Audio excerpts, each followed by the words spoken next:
Neiman, Brian Wilson, Mary Catherine Ham, today's newsmakers, and you. The Morning Majority, 630. WMAL. It's 8:07. You're with the Morning Majority, and on the line right now from the great state of Iowa, Representative Steve King. By the way, Congressman, good to have you with us. I had the opportunity to see your speech the other day during the straw poll, and I got to tell you, I was fired up.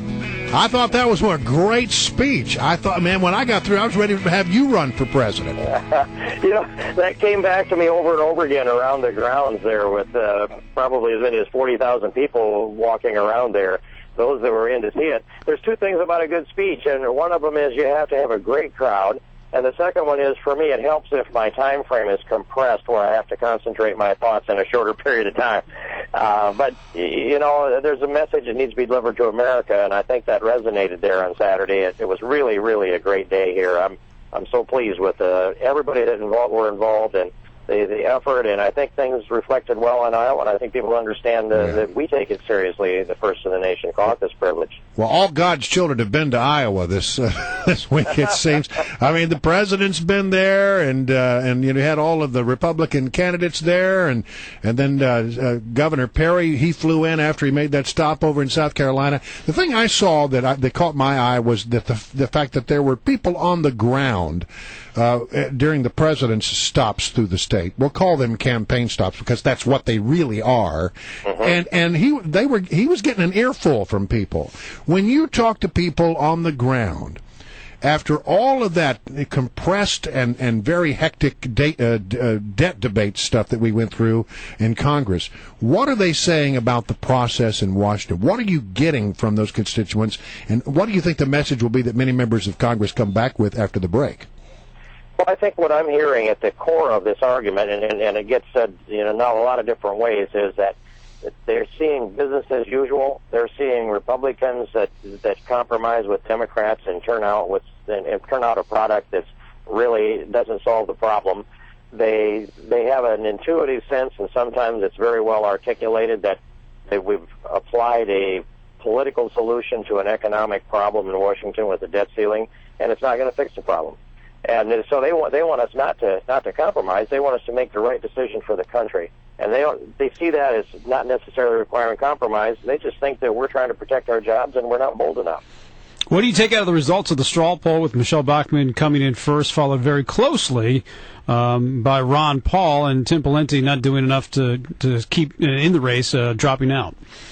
Well, I said going in that if it was a low turnout, Ron Paul was best positioned to win. He's been spending 5 years here doing this, and he's got very, very loyal supporters.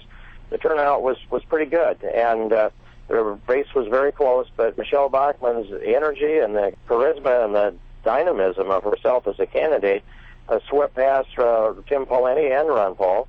And I thought, and I did another thing. I looked down through that list of candidates, and I added up the votes of the establishment candidates versus that of the constitutional conservatives, and it was very interesting. I put together Tim Pawlenty and Mitt Romney's votes along with Newt Gingrich's and John Huntsman.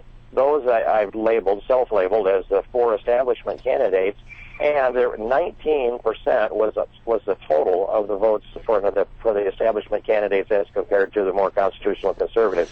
I think that's a message that people have had it with business as usual, and they want to see a solution put in place, not one for our grandchildren to pay off, but one that we step up to in our time. I'm curious, do you consider Rick Perry as part of the constitutional crowd or part of the establishment crowd? Well, I didn't toss a coin on that. I looked at it and I thought, maybe I should I did not have him in the establishment side, so it leaves him on the constitutional side. And the jury's a little bit out on that because you're seeing the establishment start to line up behind Rick Perry, and maybe some people are leaving Romney to go to Perry. So that's an open question. But if you added him, that'd be another 4%, and you would have then 23% of the vote would go to establishment candidates. Well, speaking of the slate of candidates, there's still talk about possibly more people getting in the race. Maybe Paul Ryan, maybe Chris Christie, maybe Sarah Palin. As a guy who knows Iowa, is there a drop-dead date there at which point these guys can't think about getting in anymore? I mean, there is a certain amount of retail politics that has to go on the ground. Well, there is, and I've watched certainly how that works and been engaged in it. I would say, in the case of Sarah Palin, she's proven to me in the past that conventional political science approaches to things don't apply to her. Yeah, she's an exception to the rule for sure.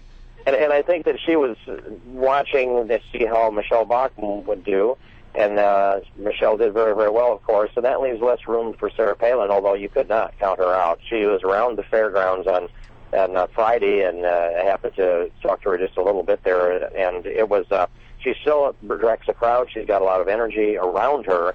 And with Chris Christie, he was in Iowa a couple of weeks ago, maybe 3 weeks ago, did a fundraiser for me, and I won't tell you that people gravitate towards him as well. I wouldn't rule anybody out.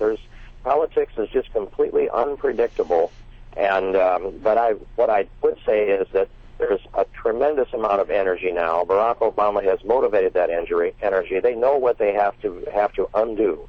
And so if I would look at what were good applause lines, and that's a way to measure the intensity, anything that says that Barack Obama is a one-term president is guaranteed biggest roar that you can ask for. The second one is repeal Obamacare and rip it out by its roots. So he's not very popular among Republicans around this country, and not very popular among independents either, looking at the polls this morning. Hey, you're always looking for a cut. You're always looking to pare back the amount of spending that is done in Washington, D.C. There was a proposal out there by the Pentagon that wants to revamp the pension system for those who serve in the military for over 20 years, to get rid of the pension for life, for the rest of your life, and replace it with a 401k type plan.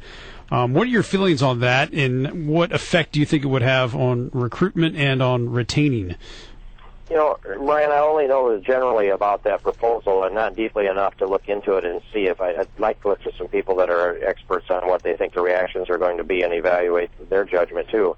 But first of all, I wouldn't want anything that would change the deal with the people that have signed up now. Mm-hmm. You just cannot change the deal on our military. It has to be what it was agreed to be. The second thing would be, if it didn't hurt recruiting, then it'd be something to look at. It's a savings of, I think, $250 billion over 10 years, if I have that correct. And so I would want to look at it. I'm not looking at the military as a place to make deep cuts, and I'm certainly not looking at walking away from our veterans. We've made a deal with them, and they've stepped up and defended our freedom. As long as we can use the freedom, we don't have a reason to back up on those that have already stepped up. All right, Congressman Steve King from Iowa, thank you so much for joining us. And again, really a tremendous speech, and you should feel quite good about that when you knocked that one out of the park, buddy. Well, thank you very much. I will tell my wife and use the leverage as all I need. Very nice. Thanks, Catherine and Brian. Yeah,